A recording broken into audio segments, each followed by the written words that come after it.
States of America and to the republic for which it stands, one nation, under God, indivisible, with liberty and justice for all. Amen.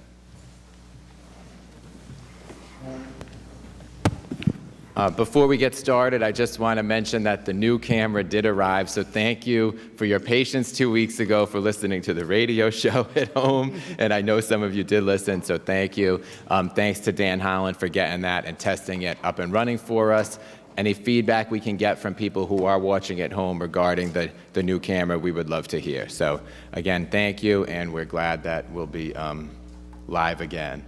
And did want to also mention that had a nice kickoff to the Christmas season this past weekend with, actually two weekends ago, with the Festival of Lights in the center of town, and wanted to thank Steve Wright and the Parks and Rec Department for all the hard work.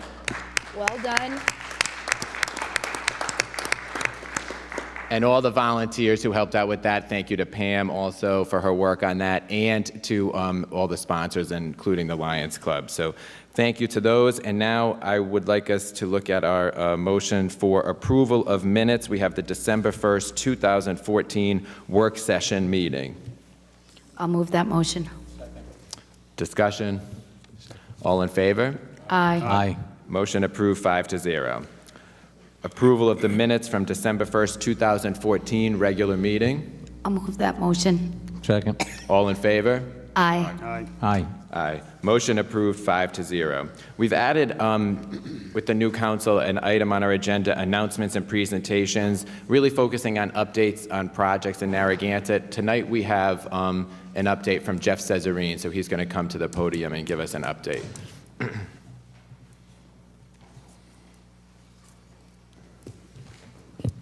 Thank you, Matt.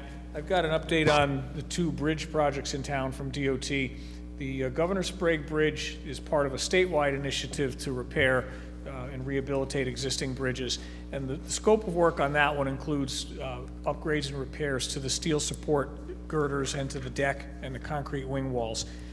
Also new supports for the utility lines that run underneath that bridge. United Water has a main under that bridge, and we have a sewer force main as well from the north end that hangs beneath the bridge.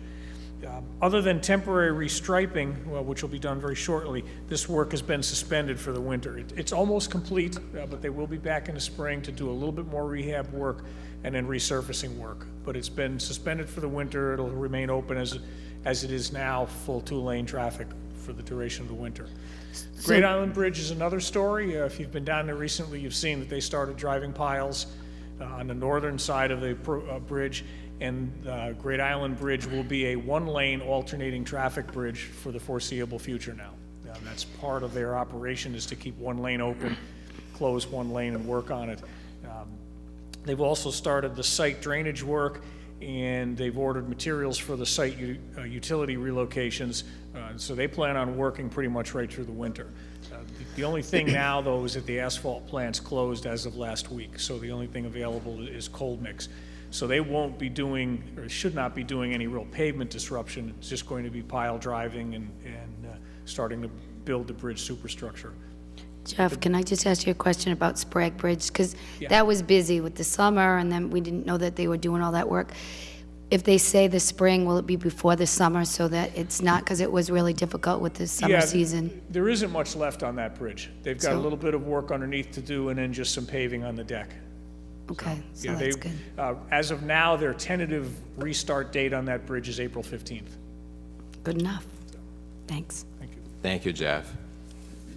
All right, now we're going to have the open forum public comment section of our meeting. So those who are interested in speaking, please come forward and raise your hand, and please, well, raise your hand. Just come forward. Raise your hand, please. Come on up, Stan. Thank you. I was reading the paper the other day here, and it says, it's difficult to adopt rules that solve the problem without any collateral damage. I think Mr. Schofield was referring to the student problem. And collateral damage really stuck out there, and first, I'd like to commend him for using this word collateral damage, because it's kind of a Army jargon, let's say, but it kind of clears things up a little bit on what's going on.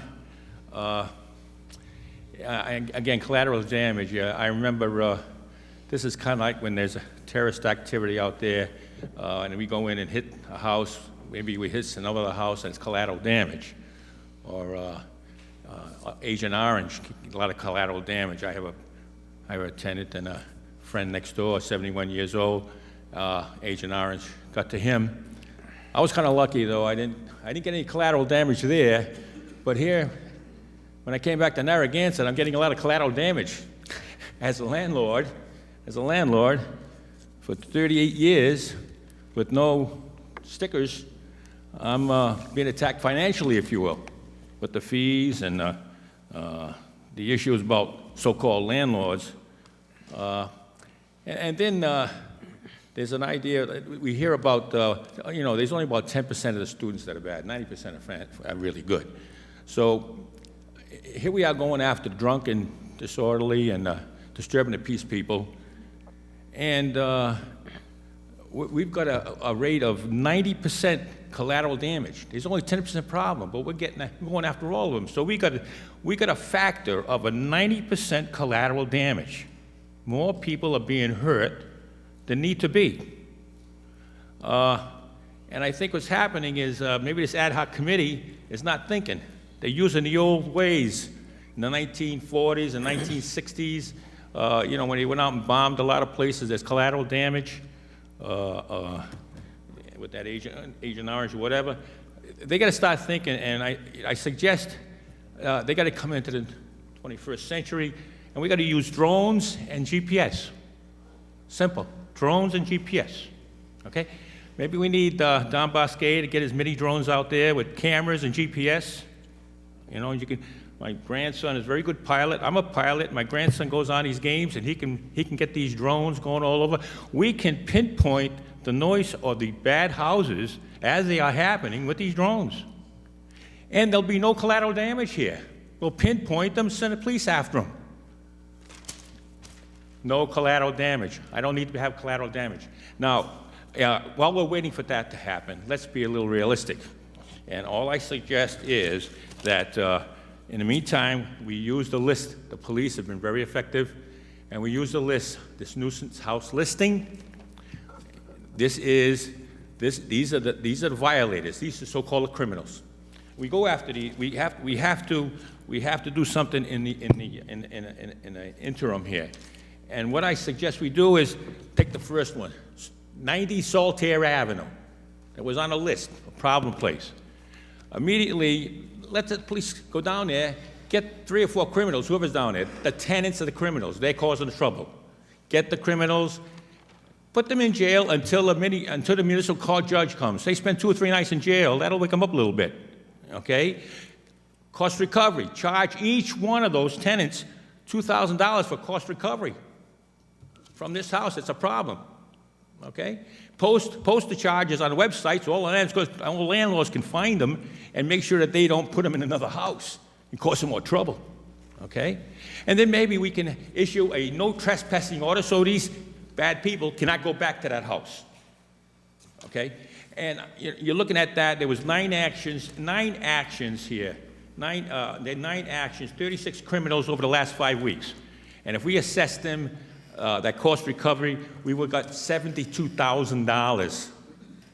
Thank you, Stan. Appreciate it. So we have a plan here, not collateral damage for the landlord, not for me, for the violators. Thank you, A Stan. different plan. Thank you. Mr. Alba.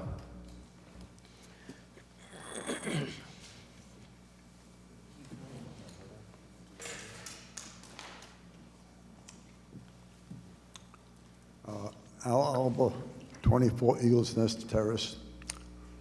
And the last town council people that were up there, when I mentioned about building a pier, because the last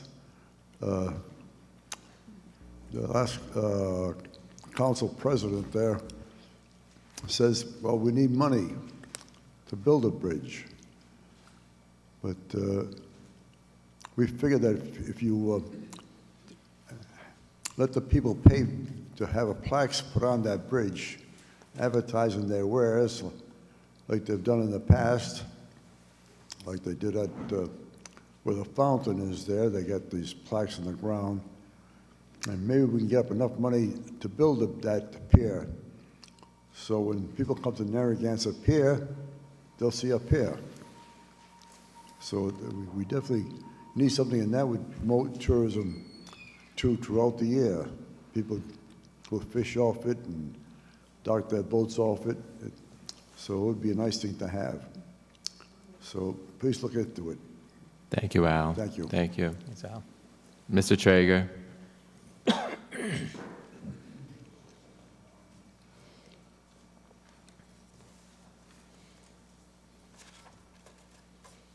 Good evening.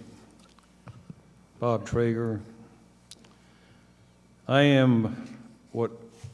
Something just occurred a few minutes ago before Mr. Albert when Stan was greeted by you with a bunch of laughter. And, but then now that Stan got up and talked a little bit, he described me. I'm collateral damage. And I'm looking at the reason for it right now. Unfortunately, there's 3 new and 1 new but not new members of a council here. But I'm a collateral damage because I worked with another gentleman and a bunch of other people in Jerusalem for a long time. And we got all the beautiful answers and the eye-to-eye contact from people right up there where you're sitting, saying, oh, that's the right thing to do, and this is the right thing to do, and oh, yeah, so, well, let's get this done. Let's get it done through the state. Well, that took a while, but we got it through the state. We got it through CRMC. We got over 50% of the people to go along with something. You wonder why the people in this country are on the streets right now? I know this isn't the same kind of issue, but it is the same kind of issue as far as the way people in your particular position, and I respect what you do. I respect your at least being willing to serve the public. Don't get me wrong. But serving who? That's the question on my mind, and it's the question on a lot of people's mind in this country. A lot of people's mind, not just me. I think about it a lot. I listen to other people in the country talking. I watch Washington Journal quite a bit in the morning if I get a chance, and listen to the dialogue and what people are feeling in this country.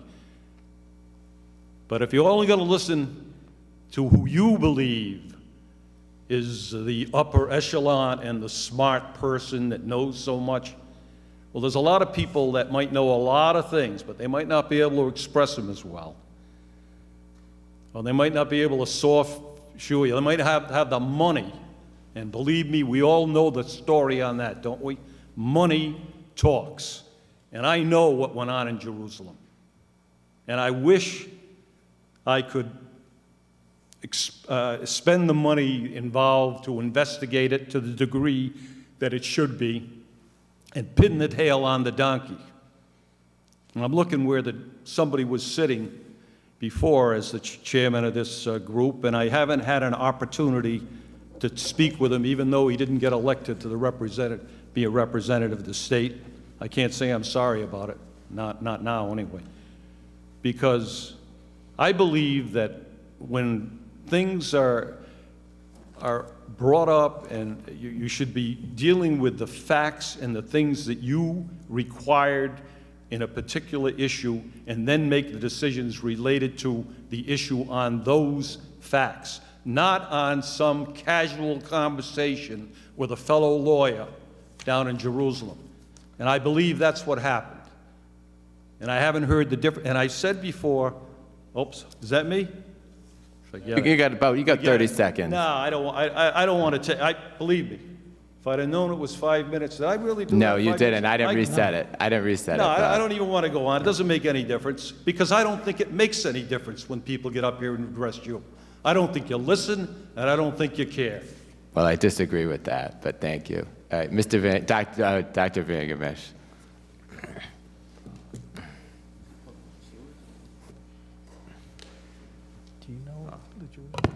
At least this will be a different note. Just like to give a little publicity for a very good book that was reviewed in Sunday's Providence Journal on Kate Chase, American Queen, it was called, a very favorable review.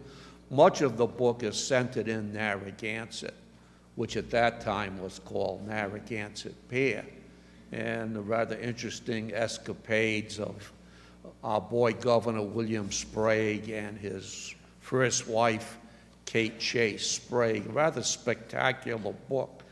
And I'm not getting royalties from this, so it's not, but I did work with the author on the book, and it is a spectacular read.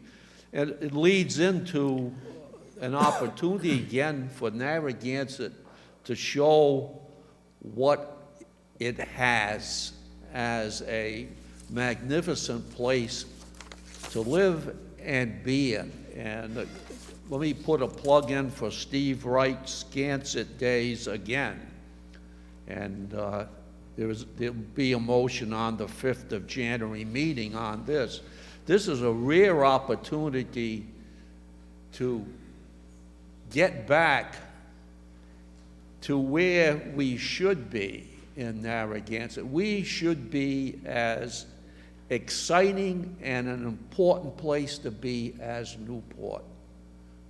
There is just no doubt in my mind of that. If we can ever face reality and look at Narragansett as a whole. Now, I just told Stan what should happen. Jerusalem should secede from Narragansett. I'm willing to trade Jerusalem for Middlebridge anytime with South Kingstown.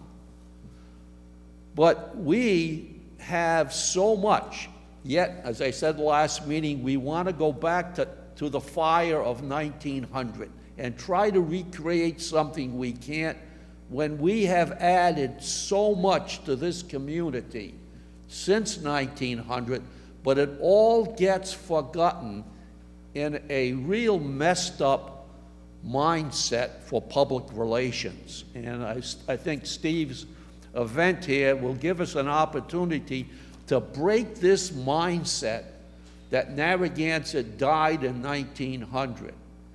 Narragansett may have died in 1900, but it doesn't stop it in 2015 from being one great, exciting place to be with many, many, many things. And even in Al's case, we have a pier, except now it's in Galilee.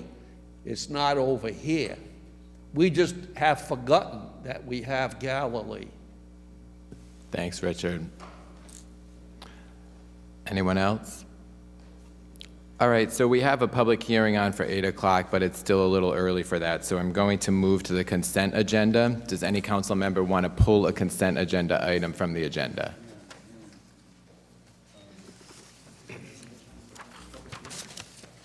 It's at 8 o'clock. Just to schedule, Matt, excuse me. It's just to schedule, Matt. Oh, I'm sorry, my bad. Okay, motion to I apologize. Motion to schedule a public hearing. Is there a motion to schedule a public hearing, Whale Rock Restaurant Group, LLC, doing business as Tortuga Restaurant, 21 Pier Marketplace, Narragansett, Rhode Island, Plat C, Lot 319. I'll move that motion. Second. Discussion. Do we have a date? Well, I think we need some discussion on this. Ann, do you want, or Mark, do you want to? Sure. What I understand is the applicants are seeking a Class B alcoholic beverage license. Just to scroll back a little bit, in November, the former council did your renewals, which are effective December 1.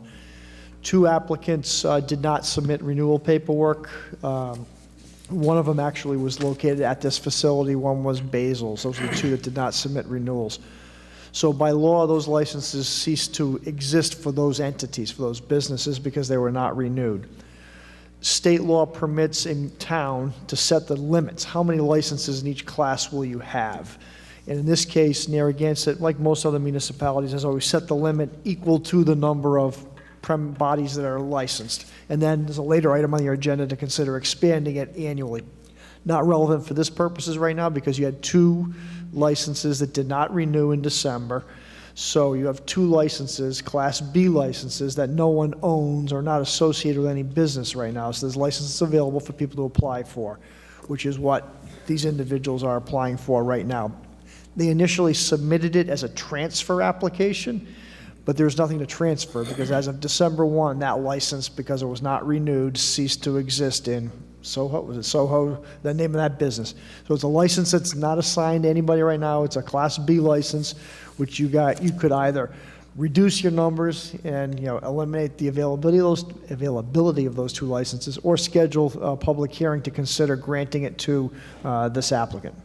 So what they're before you tonight is a request to schedule a public hearing to grant a license that's available in this town to this applicant. So if you want to, but basically, just so to summarize, originally this was conceived as a transfer, that you'd be getting the transfer from Soho, but because Soho has lapsed, we have others that are open, and it looks like Basil's is one of them, that we can, then the scheduling hearing we would schedule, but it'd be a fresh, basically a fresh license in a sense. You'd be taking one of the open licenses as opposed to transferring from the one that you originally thought you would get because the transferal can't take place because the 12 months have They lapsed. have nothing. There's nothing to transfer. There's nothing to transfer. Soho has nothing to transfer. If you don't use it in 12 months, it goes away. Basically, it expires, and they didn't. Pardon me? No. The state law is December 1. If they had submitted something before December 1, we might have been able to stretch it, but nothing was submitted even to request a renewal before then. So it lapses December 1 at midnight by state law. So is this a January 5th item? So we'll schedule this. Is there, we probably want to schedule it for the next council meeting at 8 It's 2 weeks, o'clock? yeah. Next council meeting will work, Matt. Does that work for the applicant? Does that work for you to come forward on the 5th? And again, that would be scheduling a regular hearing for a liquor license, not a transfer. Is that date available at 8 o'clock? Great. Okay, so I'll make that motion. Second. Any further discussion? All in favor? Aye. Aye. Aye. All opposed? Motion approved, 5-0. And I apologize for trying to push you to 8 o'clock. Usually we have our hearings at 8, so. All right, that leaves us with the consent agenda. So on our consent agenda, does any council member wish to pull one of the items for further discussion? All right, hearing none, is there a motion to approve the consent agenda? I'll move that motion. Second. All in favor? Aye. Aye. Motion approved, 5-0. All right, under old business, a motion to reschedule performance reviews for the individuals serving in the positions directly appointed by the town council to December 22nd, 2014 and December 29th, 2014 at 6 p.m. I'll move that motion. Second. Discussion? Yes, so I had put this on the agenda, and I was hoping soon after the election that we could begin these performance reviews. Just scheduling didn't work out, people weren't available, and I kind of feel badly that it's, the 22nd and the 29th, but my will and desire would have been a lot earlier, soon after the election, so apologize for that. I think that we are scheduled, and I know it's in the middle of the holiday, but I'm sure these individuals want to put this behind them and do their performance evaluation, or reviews, so I just feel bad that it's close to Christmas. But it's important for us to review these positions over the years. These have just kind of every 2 years been somewhat rubber stamped, so it's important for us to have these reviews. And in terms of scheduling and posting, most of these will probably be executive sessions, but you should confirm that with the people who are being reviewed, that they would like them in executive session, because it's there, just under the Open Meetings Act, it's the applicant, it's the individual being reviewed, the appointee who has that decision whether they want it executive or public. public. So if you could just confirm that with them, that would be great. Thank you. One note on scheduling, Matt. Initially, I couldn't make the 22nd because I was going to be out of town. Right now, my flight back is due to land at 4:30, 5 o'clock. I may be able to get here so I don't have to drag you guys out for another night. If you want to just keep the 29th as an alternate, and if I can make the 22nd, I'll be here. It all depends upon just, flight schedules. But so that may eliminate one night of being out over the holiday season. Okay, so we'll leave that open. Leave it open, but I will let Ann know. Do you have a preference of which night you want? I mean, if we can get it done the 22nd, that'd be fine. And if I make every effort to be back here in time, but I don't control that sometimes. So if the council's willing and I can get back here the 22nd, saves us all one extra night out. Yeah, we'll work that out. All right. That's fine. Council, any thoughts? Additional thoughts? All right. All in favor of that motion? Aye. All opposed? Motion approved, 5-0. Item number 12, a motion to introduce, read, pass, and accept as a first reading an ordinance and amendment of Chapter 62 of the Code of Ordinances of the Town of Narragansett, Rhode Island, entitled Solid Waste. I'll move that motion. Second. Discussion.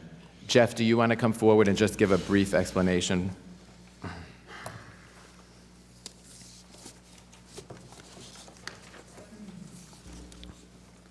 Well, as you know, we've just about completed another year of a fairly successful recycling effort, and this ordinance is just a little housekeeping. We're changing some definitions to make them all encompassing so that the term recyclable materials appears where it needs to appear.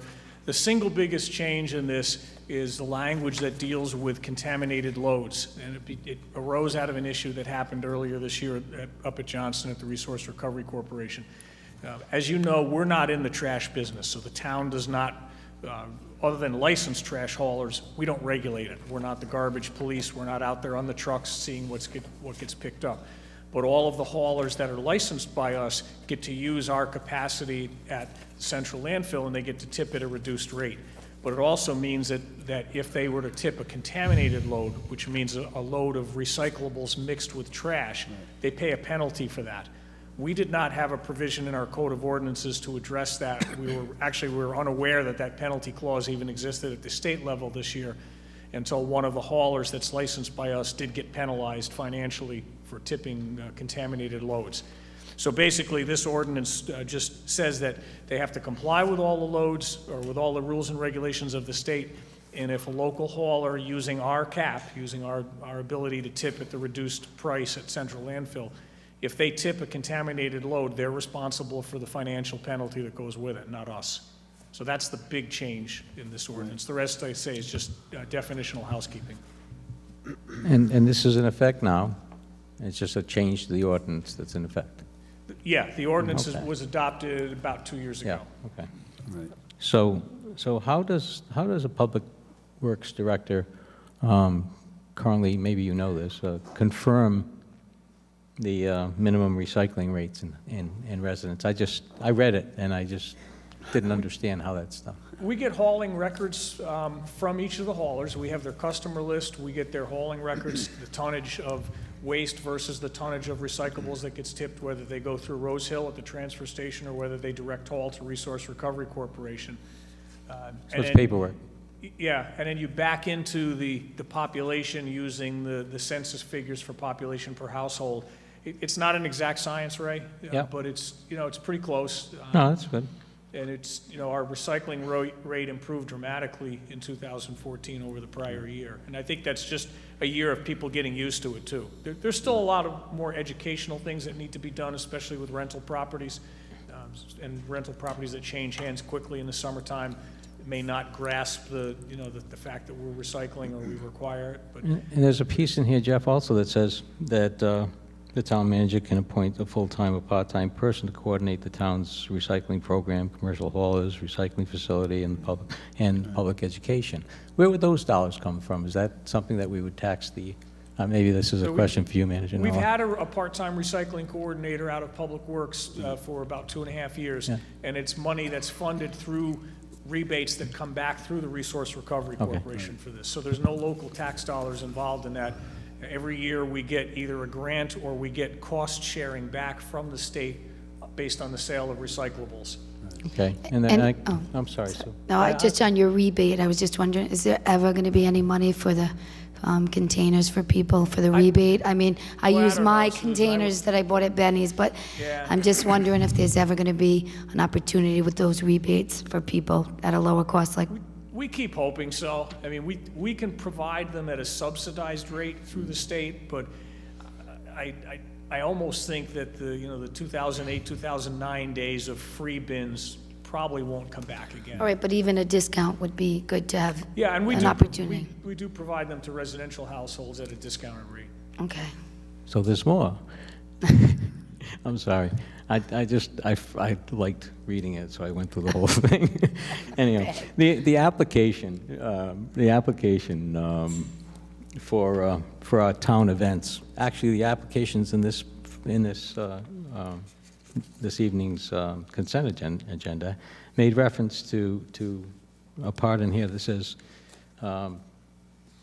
the town shall require separation of recyclables as a condition of licensing and authorizing public events where there's going to be significant solid waste generated. So I didn't see that in any of, I mean, we asked them to take the trash, but it doesn't say to recycle it. Maybe it's just wording, I don't know, but I saw it in the consent agenda in a few places.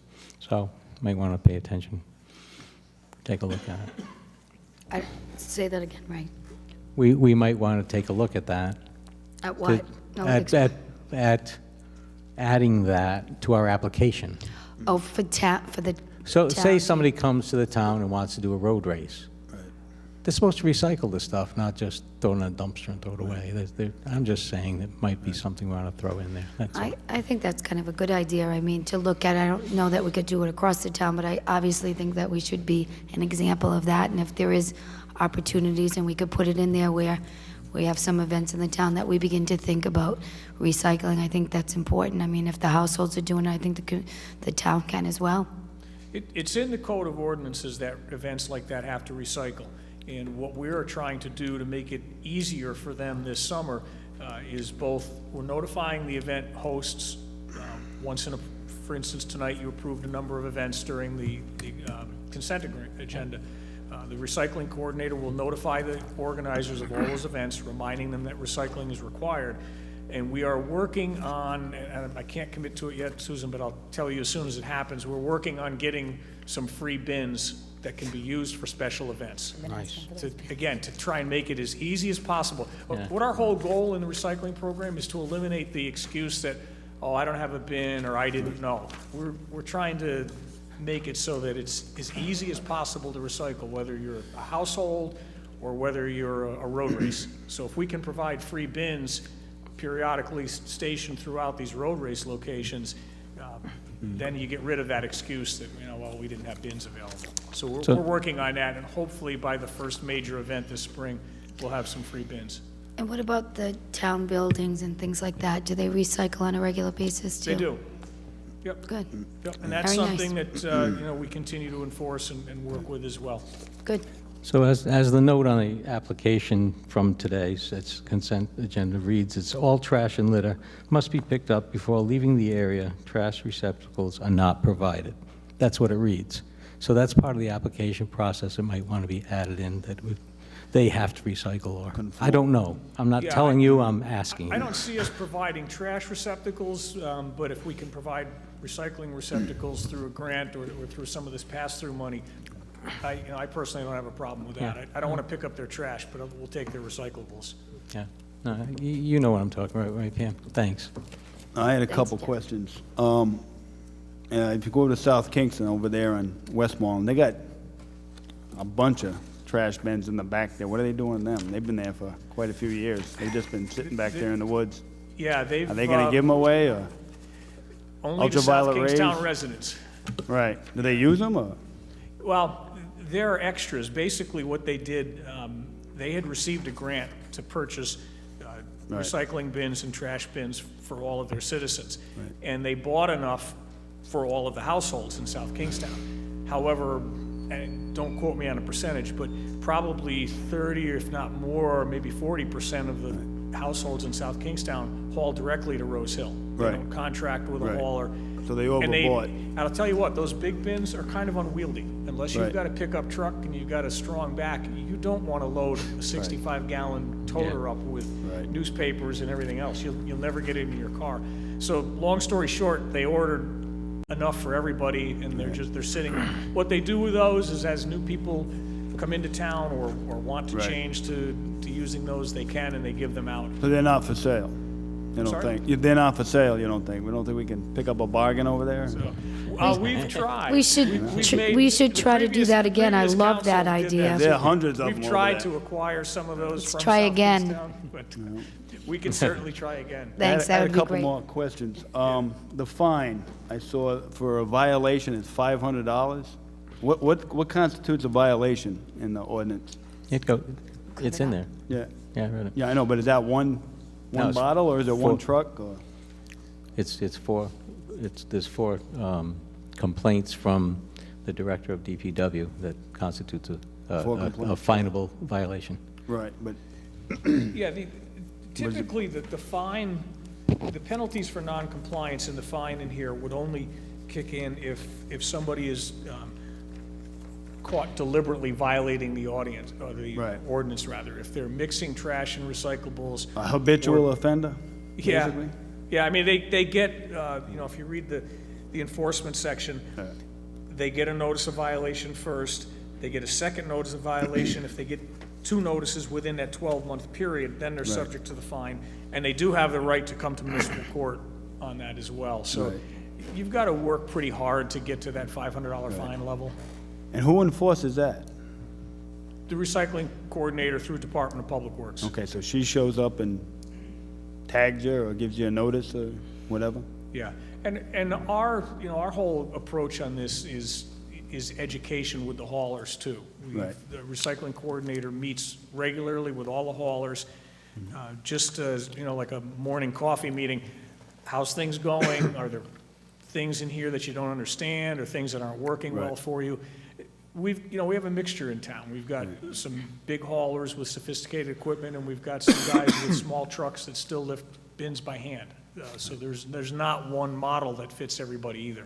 Have you had many violations over the last year, or 2.5 years, or? We've only issued one fine since the program inception, and that was for a hauler who didn't think constitutionally that we could order him to be licensed, so he operated I like without a it, I like license.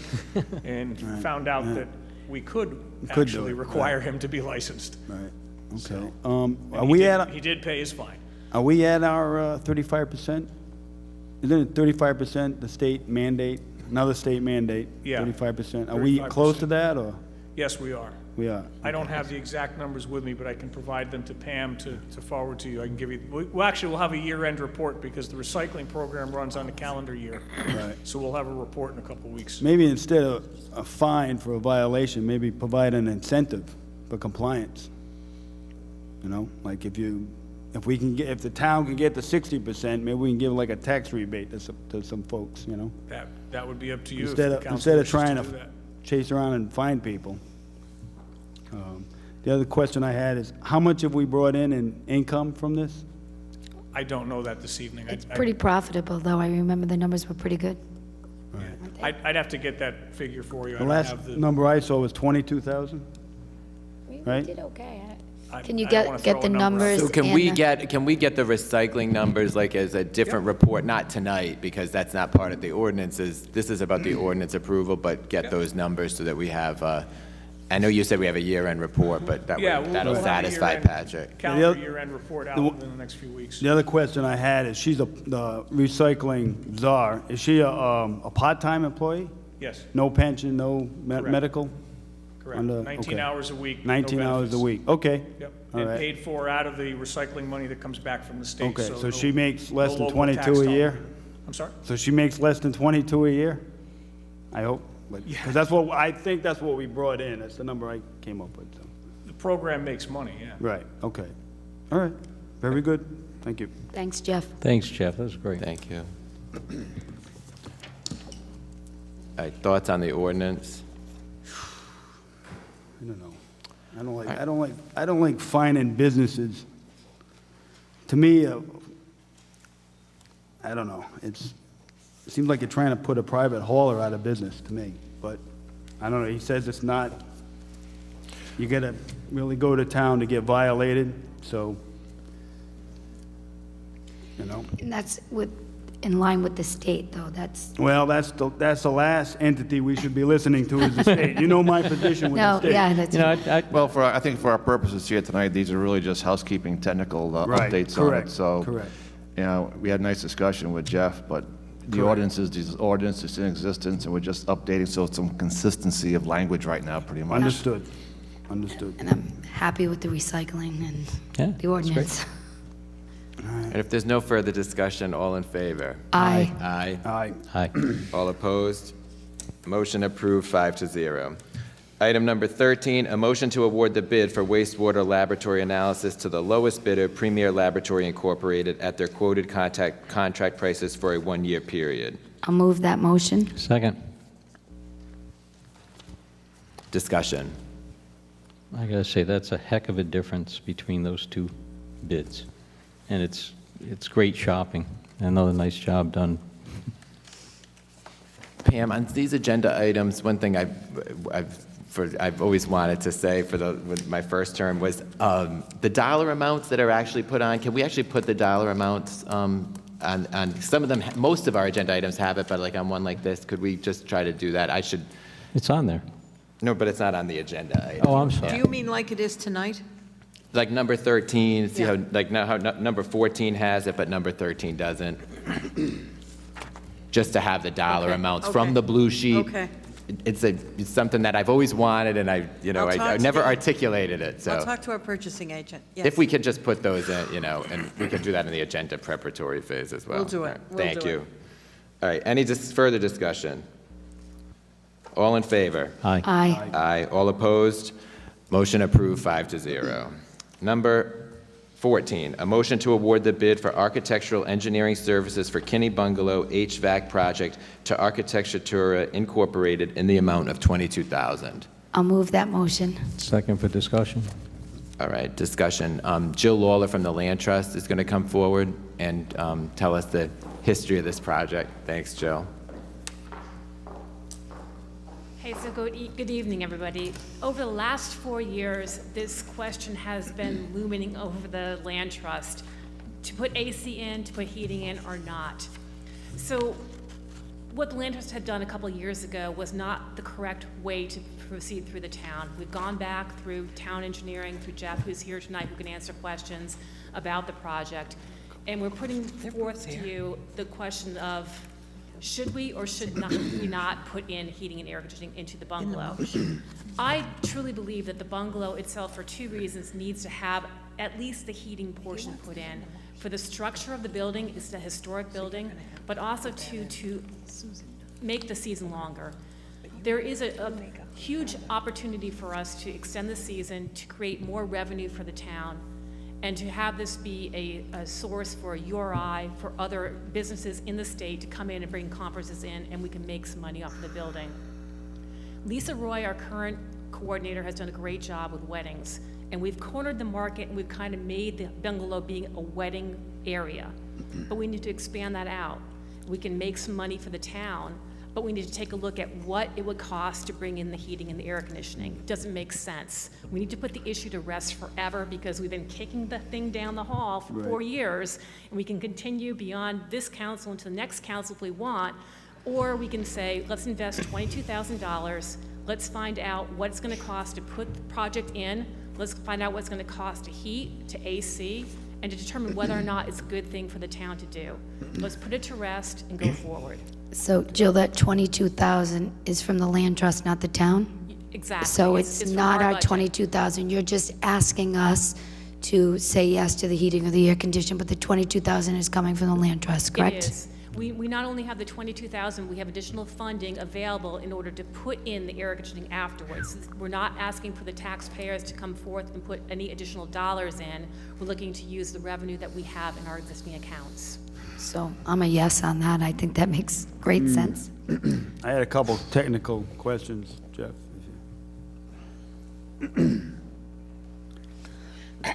was this quote, I guess you went out and you got 2 quotes from what I understand?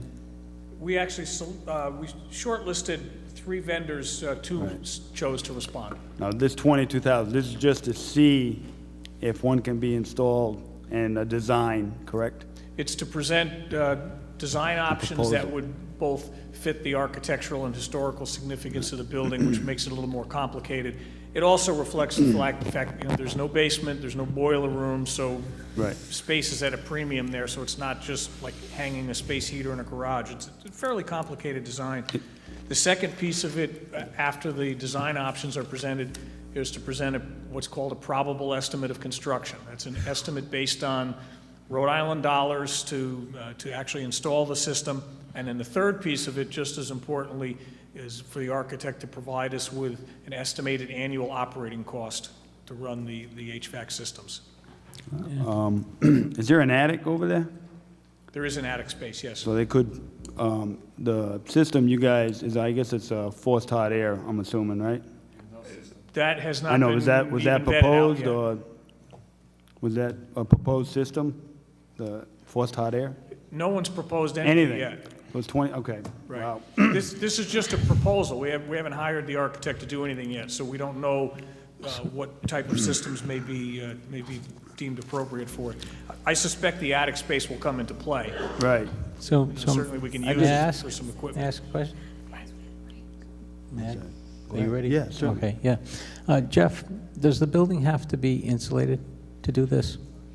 I think in order to be efficient, it would, yeah. I mean, there's no insulation. Is that part of what this study would show us? Yes. That the building would probably have to be Yep, insulated? part of it is to recommend solutions for insulating And the as building, well. okay, so you want to keep the historic value of the building? Yes. You want to insulate it well, and you want to air condition it. And they're going to come up with some kind of reasonable or realistic cost for that? Yes, And- both a and- capital cost and an operating cost. Okay, but this isn't a design that's going to go out to bid or anything like that? Yeah, this would be a design ready to go out to bid. For 22,000? Yes. Okay. So I guess that we're looking at something that is going to cost hundreds of thousands of dollars, and the trust has hundreds of thousands to do this? I can't put an order of magnitude on it, Ray, but it won't be an inexpensive project Yeah. because of the reasons that I've noted. There's a lack of mechanical space other than the attic. Yeah. Everything has to be treated with kid gloves because of the architectural and Yeah. historical significance of it. It's not, you're not going to be just cutting holes in walls and installing grates and registers. Everything's got to be treated a little bit more carefully. And so the return on investment on something like this is going to be a number of years, obviously. And what I'm told is that we're going to try to do that with the, let's say, 4 to 6 months that we have that are cold months, that we're not able to operate, right? Is that right? That would be. I'm sorry, that's Yeah, what I think I'm hearing. I'm reading and then I'm listening to what you have to say. And I think that is probably the reason that it's been denied for so long, is because that return on investment hasn't really been proven out or at least studied. And maybe this 22,000 is needed to do that. I don't know. It's just that I'm not comfortable with this That's right the now. exact part. It's needed to do it. We haven't taken a look at it because we haven't understood exactly what we're asking the town to finance. We don't know what it's going to cost. Right. So we need to understand what the cost will be Okay. before we can go and take a look at it. We've had very good response from a limited amount of people. When URI came in, their conference directors, they asked 2 questions. Is it heated and is it air conditioned? Yeah. And we said no and no. And they say So- goodbye, goodbye. Well, yeah, pretty much. And that is a huge amount of money that we could bring in. And not only just for the town, but think about the area restaurants and catering. It's a Absolutely. great amount of economic impact we could bring in. Yeah. I'd like to quantify that before I make a decision, though. That's my problem. Yeah, That's a tough thing, because we would need to be able to give the coordinator for the bungalow the ability to say, yes, we have it air conditioned, yes, we have it heated, and can you bring in? Oh, And that's no, a no, question. no, yeah, That's what okay, we're I understand figuring what out. you're getting at, but a marketing study can show us some of those things also. But the point that I'm making is that if it's hundreds of thousands of dollars, let's just say, Which we and, don't think it's going to be. Really? Our initial estimate was about $100,000 total. Is before total, this. Yes. to insulate this, And, Totally. and Which the trust has. I find that hard to believe, but if that's what you think. Well, that's not I what I may. think. Yeah. That's what the information that we were given Yeah. from before. Pam, did you want to weigh in? I just wanted to clear up a little something on the money. In the budget process, the town council generally gives $50,000 a year to the land trust. Yeah. This is a town committee. Right, It's town money. right. Okay. It is money they haven't spent. It's what they've accumulated for the purpose of this project. Am I correct? Correct. Now, Laura Kenyon, our finance director, has been vetting all this, both with Dr. O'Neill and with Jill and Jeff for quite a while now, to make sure the money can be used for this, and it can. So I just wanted to clear that up, where the money is, where it came from, and you'll be asked again this year probably for the $50,000. Yeah, I think that 50,000 is by town ordinance, actually. Mark, It correct is me by if town I'm true. ordinance. So that's a given right there. We can always change the ordinance, but it seems to be a winning combination. But my sense is here that I just joined the land. I've been on for 6 years, took 2 years off. I just had my first meeting. I was very impressed with the group there. And Jill, you run a very good meeting. You're a real addition to that committee. I'm interested in this, but I think what I'm hearing from my colleagues up here is they really want to look at payback period. They're interested in maybe simultaneously developing some kind of a marketing strategy to justify the cost that they anticipate coming with this project. Say if it's going to cost 22 grand to find out basically what it's going to cost to build it, and you get the yearly ballpark estimates of what it's going to cost to operate. They want to see, on the other hand, what do we anticipate we can actually bring in some form of commitment. And also, I think this next meeting with the land trust, the town manager and the town finance director is going to meet with the land trust, and I think we could settle once and for all what actually is the balance, because there's been some conflicting reports on what it actually is we have in the land trust to spend. So if the rest of my colleagues might want to entertain maybe a motion to continue this until the second meeting in February. Sure. That'll give us a little time to sort this out back with the land trust, and maybe get some more clear answers. I'm gonna go find me a plumbing contractor. Mine is not a no for this. It's just that I need to understand more. That's the only thing, and I just don't understand where the return on investment is Sure. yet. And I also understand there are two of you that are new to the town council, so you Sure. truly don't understand what the land trust does and I what know, our, I know. I totally understand that. But the proposed $22,000 will answer a lot of the questions you're looking for Right. to find out what will the actual cost be. Unless we do that, unless we put that money, believe me, the last thing I want to do is throw $22,000 and get nothing out of it. But we have to do that in order to understand what we're asking the town to do and whether or not we should go forward with the additional money that the trust may have. Yeah. So I'd like to be a little more comfortable. Yeah, I like just wanna Chris's ask- idea. Yep. can I just ask a couple questions? So if we were to vote just tonight for the 22, that would just be the first phase. There's a second phase. Who would fund the second phase of that? Just curious, would that come from the land trust as well? It would be all from the land trust, yes. So right now, the bungalow is active, busy, brings in quite a bit of revenue, correct? We're And- doing fantastic, Yeah. and it's my belief, we asked for the $22,000, we're looking at AC and/or heating. Both, And/or, and I want to really stress that, because it's my personal belief, because Lisa's done a great job with being able to book for the season of the summer, that the air conditioning would be a nice thing to have, but not a definite thing you need to have. But to be expanding to the heat, for the integrity of the building, number one, and maybe Jeff can speak more if you have any questions for that, but as far as the heating of the building, if you have cold winters, potentially it could have a problem. It's a historic building, and we need to really be concerned about that. But then also to add on the extra impact for the economic buildings. And so 8 people on that committee unanimously said they would like this to happen. This has been sitting around for, I think, even longer than that, correct? Oh, it's been Yeah, for so at least 4 or 5 years. am I hearing, because I'm feeling a little different than my colleagues up here. I mean, I would be ready to support and vote on this tonight, but I think I'm a lone soldier, Jill. I would be ready to as well. A couple of things I just want to put out there. First of all, the land trust has been working on this, going through the process. I remember this vividly the beginning of the year.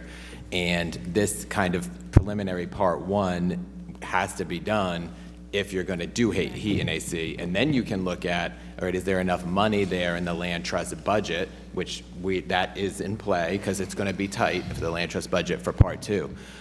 I guess my question on the motion to continue just would be, do we, Jeff, lose anything with these RFPs, or can we vote on this in January 5th? These prices are held under our own purchasing ordinance for 90 days, so we have until February 5th at the outside. We can always ask the architect to extend it a little bit beyond that if we get to February 5th and you still need a little bit more time. But you've got still a month and a half or so to work with.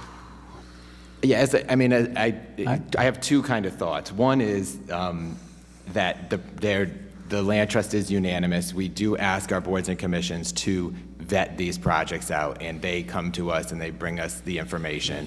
And then, we can attend those meetings throughout the year if we have questions. Like we as council members, I've popped into where I'm not a liaison and kind of learned about what's going on at that level. I think it's totally unnecessary to continue it as a courtesy to my 3 new colleagues because there is a learning curve to the job. I would be fine continuing it, but I think it's totally unnecessary to continue it. But I get it because, we put on the motion for you guys early on to have interviews with the planning and zoning board, and we're trying to be open. So I think this is a great opportunity for everyone to just get the details, talk to Jill, and see what's going on. But that would be my position. I have one more question. What's the square footage of that building, Jeff?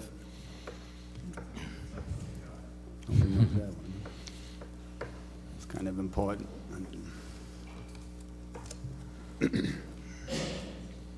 I don't know. Because the land trust is very anxious to actually go on and start talking Right. about land I just can't acquisition and believe- Middle Ridge plan and things like that. But it's been vetted, Patrick. It's gone through the process. I know. I'm sure you just have to trust the process on this one. I mean, but it's fine. We can put it 2 weeks, and as long as we don't lose any of the, I just picture an HVAC system in the attic and exposed. Remember, Patrick, it's a historic building we're trying to Yeah, it's a- preserve. it's- building. Well, you got to stick it somewhere. Yeah, but We do, the but we point, also now need to be around the historic value of the house. We need to make sure that we can meet the criteria for anything because it's a historic building now. The first floor is 3,170 square feet. The second floor is 4,160 square feet. So it's That's a lot over of space. 7,000 square feet. and it was your opinion, you just said it a few minutes ago, that it should be insulated. And just so that we all understand, you're not going to get this thing insulated, heated, and ventilated, and air-conditioned for a couple of $100,000, respecting the fact that this building needs to keep its integrity with regards to its age. Am I right in assuming this, Jeff, Yeah, and or am I wrong? Am I way off on this? I think some of the confusion from that estimate that Jill had mentioned, as I understand it, and I was not involved in that process, but I believe that a former member of the land trust had approached a local HVAC contractor and said, give me a number. I will bet you lunch that they did not include prevailing wages, which we would have to do, obviously, and I'm not sure whether it included insulation. I don't know if Jill knows that or not. I just can't believe it. I can't believe it. The other component of that is it was Dr. O'Neill, and he had actually spoken with a company that was going to donate a good majority of the equipment. So we were talking about having donated goods, which was a Yeah. big reason why the cost was lower. Understood, but I really think that we need to take a look at this. I'd like a little time, if you don't mind. I hate to. So is there a motion to continue? Wait, if I just Motion may to say continue. one more thing here. I think the new members deserve a little bit more time to actually mull this over and get some more information. If those of us who are on the Towers Committee, we know that I've been off it for 2 years, just getting back on. I found out that the rates were cut 40% in the winter because there just wasn't the traffic there. I know a little bit about this project because I originally proposed it about 3.5 years ago to the trust fund myself. I remember the meeting. I proposed it in terms of a minimal heating system to stop the expansion contraction of the building during the winter months. Basically, make it on to 10 below zero in January. The sun comes up, heats the building, goes up to 45. So you wouldn't have a continual, movement. And that was strictly asset preservation. Yeah. Since then, I remember going through the stages of looking at the wing months, early in the spring and into the fall, which I think is a very good idea and something can be done about that. But when you're talking about investing a significant amount of taxpayer money, and it will be a significant amount, I think we just want to go back to the land trust and ask these questions, and simultaneously to satisfy Ray and Patrick in particular, what do we stand to make on this project, our payback on our wing seasons? What kind of a strategy can we put together and bring back to the council with some ballpark estimates, so all the I's are dotted and the T's are crossed, so we can feel better, we can get a 5-0 vote out of this thing, which I would really like, and just have a better understanding on it. I just, again, continue to move it till February, and please come to the Land Trust meeting if you're so inclined to answer your questions. So motion to continue from whom? Who wants to make that motion? I'll make that what motion. date? I'll second it. And do you want to move it to the next meeting? 'Cause No, you- we have to go through one meeting. Another month and a half is not make much. I know it's been kicking around for years, but we want The to. Land Trust has a meeting on We Thursday. have it on Thursday, and I'm happy to put this on the She agenda. can put it on the I haven't given agenda. it to Ann yet, so I'm happy to put There's this second on really- the agenda. First is going to be the approval of the Middlebridge plan. I'm happy to do that. And please, Exactly. if you will come, we'd appreciate this, because again, we are looking forward to moving forward beyond Middlebridge, beyond the air conditioning Exactly. McKinney bungalow, and acquiring land, 5:30. open space for the town of Narragansett. It's tough being a landlord, huh? Okay. All right, is there a motion to continue to the next meeting? Is it to the next meeting, Chris, or did you want to go a I couple of would. meetings? Yeah, a couple of meetings from here, maybe something early in February. That's just 2 more meetings away, because these things always take more time. If you stop putting pressure on the decision-making process, you're going to make a mistake. I'd like to see a 5-0 on it also. I mean, I'd like to agree and wholeheartedly agree and support it. So if I you, think you will. please, I please think bear you with will. me. I'm putting out some Once you questions understand, that, I think you will. I hope and so. It's just, it's been around for 4.5 years. Yeah. We've been talking about Wait, you it, guys have so- to meet in the middle too. Like we're saying, and you're like, go out a month and a half. Like you can come to a January meeting. She's going to put it on your next agenda. So we're trying to compromise here. So make a motion, guys, because we got to wrap things up. What's the motion? Chris, pick a date. I'm hearing February 2nd from our ace Second. town clerk here. Second. Pick a date. What's the date? That's 6 weeks from now. February 2nd. Is that within 90 days? Okay. Is there a second? Second. Any further discussion? All right, all in favor? Aye. Aye. Aye. Opposed? Nay. Motion approved, 4-1. All right, number 15, a motion to approve the purchase of winter road sand from P.J. Keating and/or Drybridge Sand and Stone Company at the unit prices quoted in the State of Rhode Island Master Price Agreement for the 2014-2015 winter season. I'll move that motion. Second. Discussion. All in favor? Aye. Aye. Aye. All opposed? Motion approved, 5-0. Item number 16, a motion to approve a policy that effective immediately, full-time employees will not be hired, employed, or interviewed without express consent of the Narragansett Town Council. My second. Who made the motion? Oh, I'm sorry. I make the motion to, Is there a second? I'll second the motion. Discussion. Discussion. Patrick? well, I guess I'm up. I put this on the agenda. Basically, we had a couple weeks ago regarding the DPW director. Talked with the town manager. She's worked under these conditions before. This is not, this has been done before in other towns. And I think it's important to scrutinize all full-time employees to be interviewed and hired. I don't think it's micromanaging. I think it's something that needs to be done during these economic times. Thank you. All right, further discussion. Sure, I'd like to, oh, go ahead. Did you want to go? No, first? go ahead, go ahead. Okay. No, I'd just like to point out that I agree partially with Patrick's view of this. I think that we're charged with buying services. That's what we're charged with as a town council.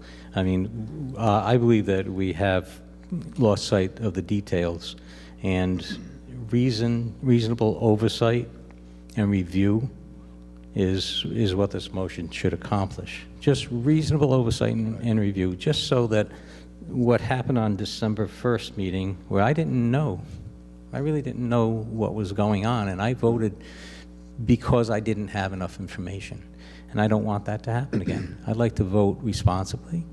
I'd like to know what's going on. So I looked at, we got a letter from one of the union representatives, the president actually, of 1179, saying that, pointing out that the council is there just to advise on these issues. And she was referring to the charter. So I went to the town charter that I remembered reading when you gave me this big book. And if you go to 2-1-8, H through L actually refers to what Patrick's is talking about. And it's really just, we want to understand all of the issues. So I guess I want to change that motion a little bit so that it reads something to the effect that provides for 2-1-8H through L, which, and if I may read it, to provide for the audit at any time of the accounts of the town or any of its departments, would be the part of H, to investigate the conduct of any employees of the departments or agendas of the town government, which would be I.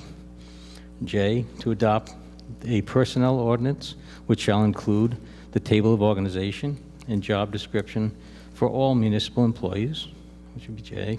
And K, to determine by resolution the compensation of the town manager and the compensation of all agents and employees of the town except the employees of the school department. And then L being for all positions created by the charter which require appointment by the town manager. The appointment shall be done with the advice and consent of the town council. With those things in mind, I think Patrick makes a good point that I'm not informed enough. And I know that the town manager is bright enough and articulate enough to be able to inform me on those things. So a job freeze, I don't know that we want to call it that. I think we want to call it more of a council education with each of these hires or rehires. How about a job thaw? All right? Whatever you want to call it. I think I'd like to hear from the town manager a little bit on her understanding of this or possibly a solution to it, but I don't know. Yeah, but before you weigh in, manager, I want to weigh in too. I can't support this at all, and I've said in the past, we hire the town manager to run the town. I don't want to tie the hands of the town by every time there's an employment issue that has to be filled by the union, we still have to wait 2 weeks to have it on the agenda to do the work. So not only with the financial part of it, it's with the employees and everything. So I don't know how to run it down. You know, that's your job. So I'm going to leave that to you. I hope that we've all been thoughtful, the last council, this council, in our spending and our fiduciary responsibilities. But I rely on the manager, the finance director, and those people to guide us in the work. I'm not going to get an education myself. I call, I pick up the phone. But I rely solely on those people that work for the town. So I can't support it. I can't find a middle of the road for this. I don't think you go out and just fill positions that are careless. I don't think you spend money carelessly. I don't think we do as a council, the last council. So to me, this feels a little in the micromanaging piece. So I don't see it as my role really at all. That's how I feel. Chris? Maybe just a quick question for you former members of the school committee. Now, when the school superintendent wants to hire a teacher or somebody, does she have to go before the school committee for affirmation of that? Yes, and it's usually explained. Yeah, that's all I'm really looking for. I don't look at this at all as being a freeze or whatever. I look at this as basically a filter. All it asks the town manager is to go through the council, just maybe a letter of justification for the position, that's all. I don't see it as a big hang-up, even waiting 2 weeks. If you had to hire a truck driver, hang on for 2 weeks, go through the town council. Town council says aye with the representatives of the people. And let's not forget, folks, that if personnel and benefits drive like 80% of your budget, and you really want to get a handle on your budget, you really might want to get a handle on your personnel a little bit more. And so I don't see a problem with the town council not to micromanage, or, I always respect and take very seriously the recommendation of the town manager. As a matter of practice, I do. But I don't see the one extra step as being a real big deal. I don't see it as being a threat to anyone. Pam? Well, the first thing I'd like to point out is that we only have, I can count on one hand the number of employees that are not in a union. All right, so we're governed by contracts. When you're talking public safety, police and fire, the filling of those vacancies is in the contract. Each department has to keep a list active. We have to fill within so many days. So that process is ongoing and continuous throughout the year. There's nothing, I'll come and I'll tell you, we're filling a police officer, but by contract, we have to do that. Fire and police kind of don't fit in here. Secondly, I think that the real work that you have to do is when we do the budget, because the finance director and I go through almost zero-based budgeting. Every position, you have to prove to us that every single position is needed. So we put them through that, and then you put them through that. The council gets a chance to do that. So with every budget every year, you're actually determining the number of employees that we'll have and how many positions we have. I think that that's very fundamental to understand. That's the basic opportunity to control how many employees we have. Now, since I've been here, and it's been about it's going on 18 months, not quite. I've looked at every single position that's come open, and I've held some back. I've restrained from hiring some people, and found out that in certain instances that I hurt the department, I hurt the department head, I hurt the citizens by not having the service. What you're doing is taking we've got to understand that employees mean the amount of service that's going to be available to the citizens of this town. And I've said it many, many times. The DPW is a perfect example. And we have 12 laborers there. 2 are, the director and the superintendent. Only the director's not in a union. And we have 3 mechanics who fix fire and police vehicles too. They fix everything. And then we have 8 workers that go out on the street. We're not overloaded. And Laura Kenyon is as conservative as I am, and we have gone through every position as it comes forward, and we have examined them. Now, I have worked under this. I told Patrick, I have worked under this restriction before. It doesn't faze me. I will tell you the truth either way. I will say, we need this position, we really need this position, but the unions will grieve, we will have grievances, we will have arbitrations probably over this if we don't fill. Now, we can vacate the position, but that means nobody can do that work. So under the union conditions under which we work under, we can't bring in a part-timer or usually a part-timer or a substitute. And Mark and I have talked about this with this coming up, and I'm working with a labor attorney to determine what we can do in that respect. I don't mind working under this if I have to, but I really think the opportunity for you to examine what you want as a workforce is in that budget procedure, because the council is the one going to determine how many positions that there are by how much money we have in the budget. But I can work this way. Thank you, Pam. Stan, come forward.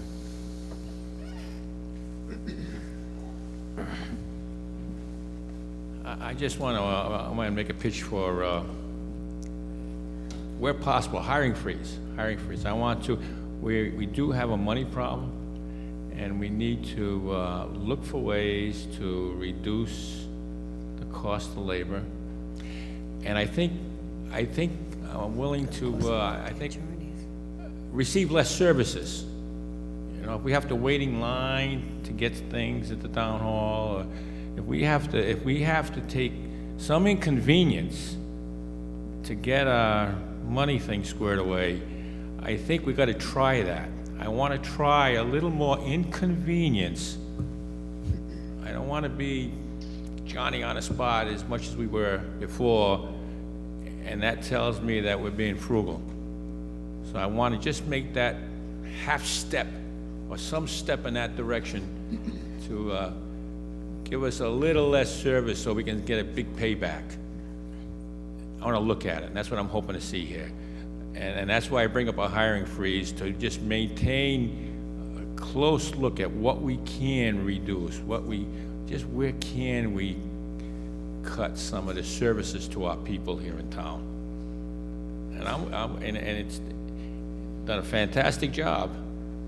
And I think we're so used to having everything we want immediately. And I think that idea maybe has to stop. That's all I'm saying. Thank you. Thank you, Stan. Tony?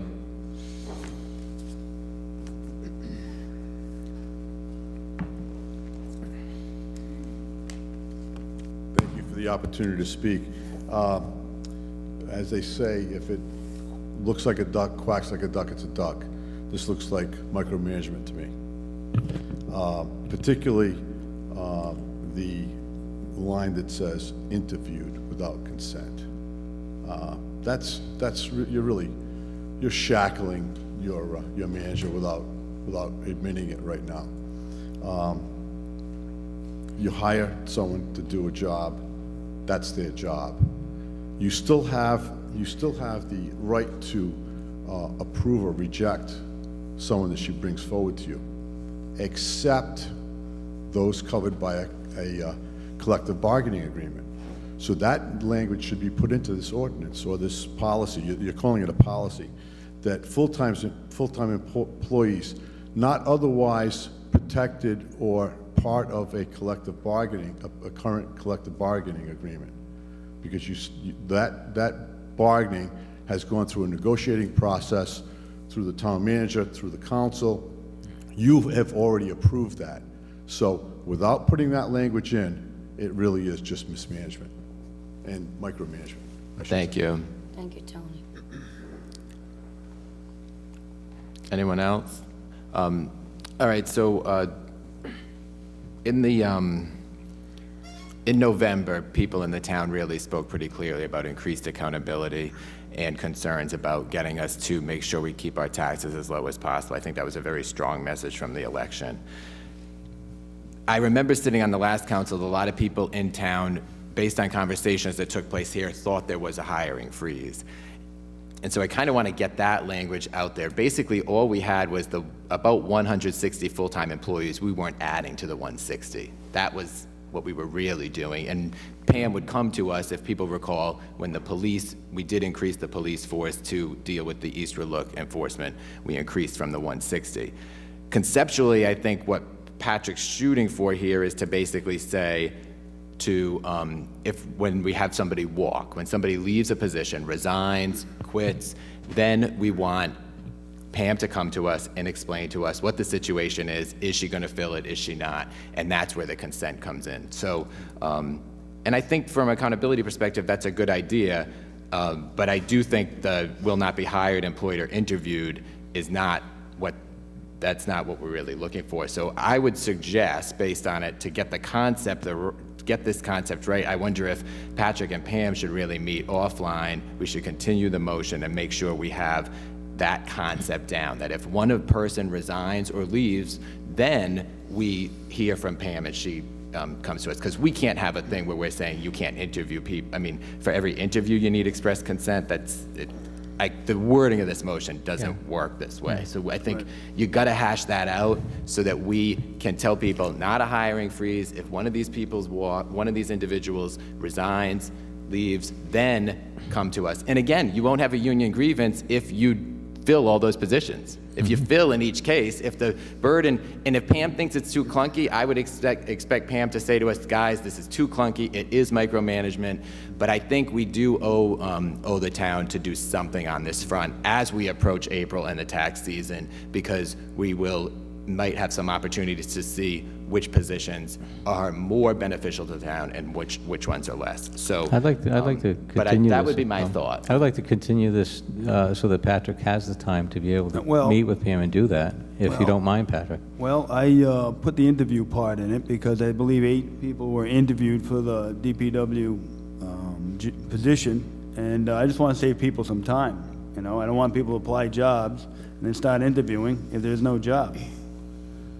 So, I Right, but mean, you're not gonna, you've got to, it's gonna be prospective, so you're Right, gonna put this through if Yeah, Pam correct, can still do her process Yeah. until we put Yeah. something through, Right, so. right. And all I'm really looking. And you may want to have the 2 tracks, but I think that's the concept is what you're going for is. Well, can we just so- alter, take out the interview and just I vote think on you this need to now? hash it out. I don't think this why don't- needs time, let's much more than continue Kinney it. Bungalow, okay? This needs the language to be correct, and I think you can meet with Pam and get, because Pam said she's willing to work under the concept, and you guys can hash that out and then put that motion together. I know you don't Yeah, agree. no, I know, I'm a nay. Susan, I get it. I'm a nay But, on yeah, this. but I All the think, way. There's no modifications go for with it? me. Continue.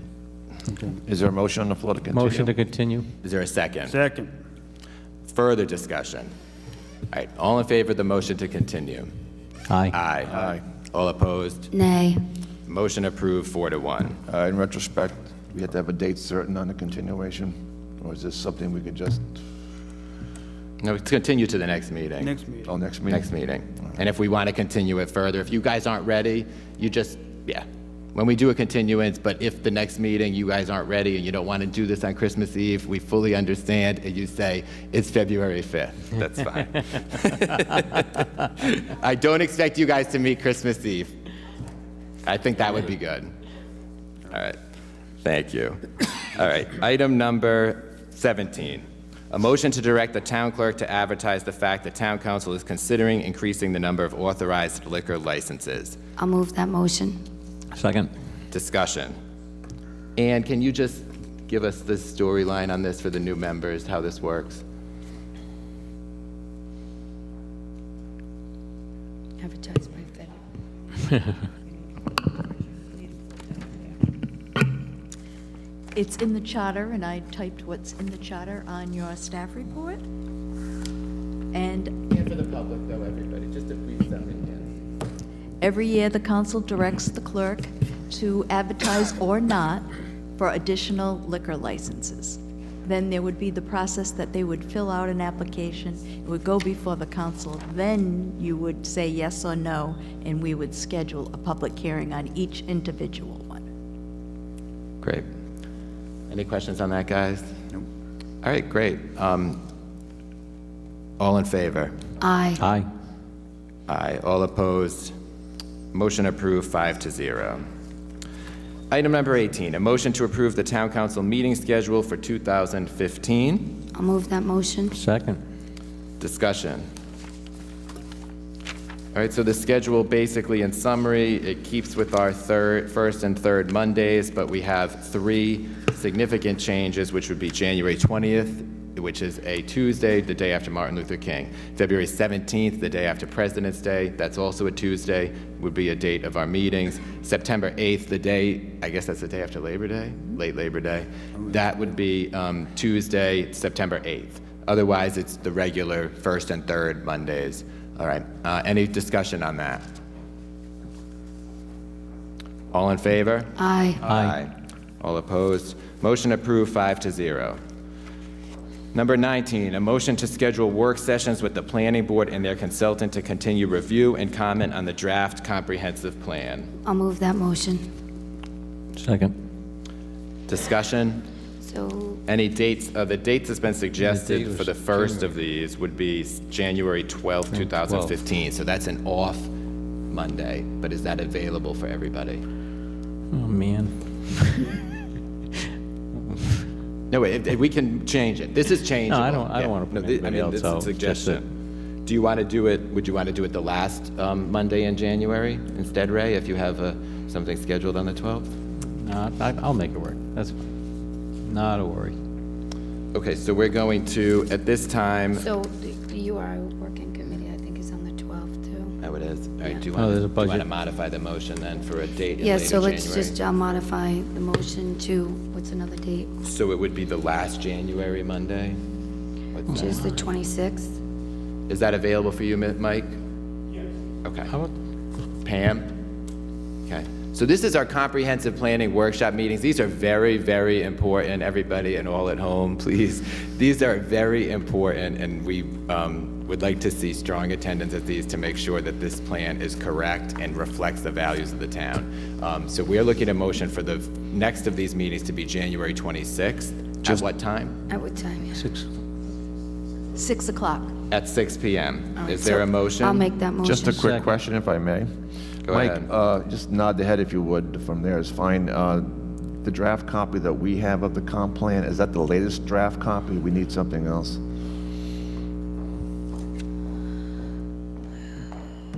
Yes, Mr. Wilkins. I believe I gave you, Mr. Murray, and Mr. Rinaldi a copy of the plan.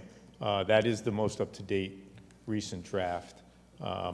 We have just updated our website also, so that the draft is on the website. It's on a link in the website. You go through the town website, hit the link, and it goes to a dedicated website.